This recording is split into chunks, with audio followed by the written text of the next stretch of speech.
அனைத்து உறவுகளுக்கும் என் மனமார்ந்த வணக்கம்.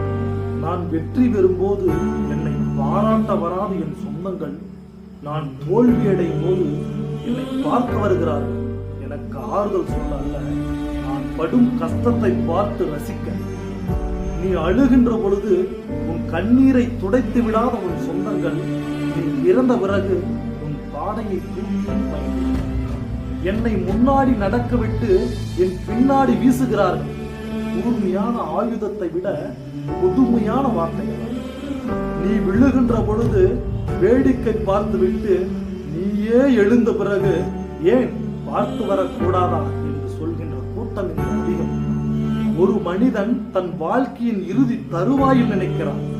நம் வாழ்கின்ற காலத்தில் எத்தனை கடமைகளை செய்ய தவறிவிட்டோம் என்று. நமக்கு நெருக்கடி கொடுப்பதே நெருங்கிய உறவுகள் தான். அடுத்த நொடி நிச்சயமில்லாத வாழ்க்கை. மனதளவில் கூட யாருக்கும் துரோகம் நினைக்கிறார். உன் மனசாட்சியே உன்னை கொன்றுவிடும். அடுத்தவர்கள் என்ன சொல்வார்கள் என்று நினைத்தே நம் வாழ்க்கையை பாதி வாழ்க்கை போலியாக வாழ்ந்து விட்டோம். மீதி இருக்கிற வாழ்க்கையாவது நமக்கு பிடித்த மாதிரி வாழும்.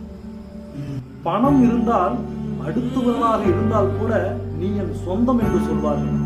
பணம் இல்லை என்றால் சொந்தமாகவே இருந்தால் கூட அடுத்தவர்கள் போல் நடத்துவார்கள். உன் கஷ்டத்தை யாரிடமும் பகிர்ந்து கொள்ளாதே. உன் கஷ்டத்தை யாரிடமும் பகிர்ந்து கொள்ளாதே. அவர்கள் உன் கஷ்டத்தை மற்றவர்களிடம் பகிர்ந்து கொள்வார்கள். ஏளனமாய் நீ வாழ்கின்ற பொழுது உனக்கு கூட இருப்பவனே உனக்கு குழி தோண்டுகிறான், அதுவும் தெரியவில்லை. நீ செத்த பிறகு உனக்கு குழி தோண்டுபவனும் உனக்கு தெரியவில்லை.